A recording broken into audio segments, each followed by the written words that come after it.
choga dich katema damare telemagonne eno te gwariye ka kwi gwada kana pegruna kao ngayen pankun agwa eno bichang kwa ben pany chit ka chwer ka war gwada wonap ichi ota kamal kana tarega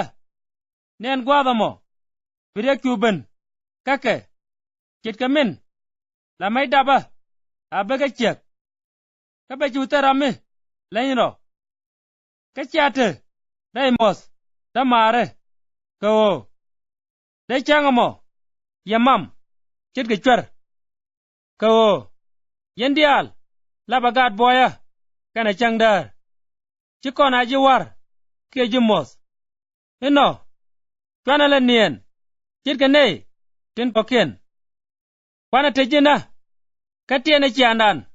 ko netinin la nin ke kawar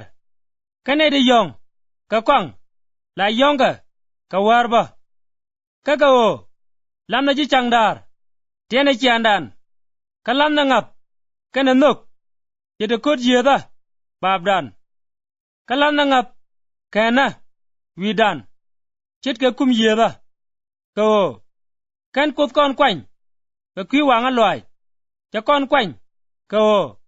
bana kan jek ka kwar ni Yesu Kristo min ci liw ka kwi dan ko chang jenne ke chana nien dong de na chenkel keje ka kwi mo bo mo loy kun kam ne kun ka lwa garo chit ka min lediana tama ka langa ye damare eno loda ne tin lere dun tin bod ga ye rei kwar ni Yesu ka nge ga ye ka loda ke long rei noga ka kwila den ka taya ga mal kam ne kun ka chom ga ye damare eno lwe ga ne tin nyurbang ka boma ne tin jaloy ken ka lwa ga ne tin koy ngad den ka pala loy kun pin ka kendial nene je eno talaram kel keye mibi mi je chol ka mi je kane chang gorne lat kamegwa kamne kun amen ne dial aloy kun te no chang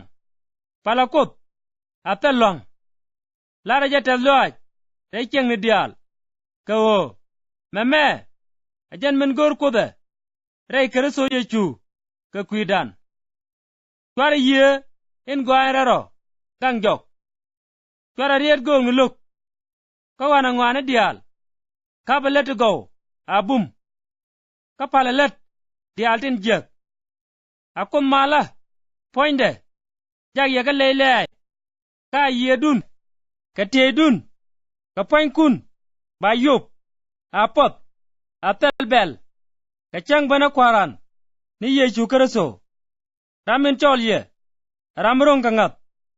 ka bejalat damare pala kot ka kwida nera damana kon dial ka chem noga merero ka chot kwar ni Yesu an lara je ye eno bawar ga me kwenda mana kon dial apot kwaran ni Yesu Kristo te kel ge ye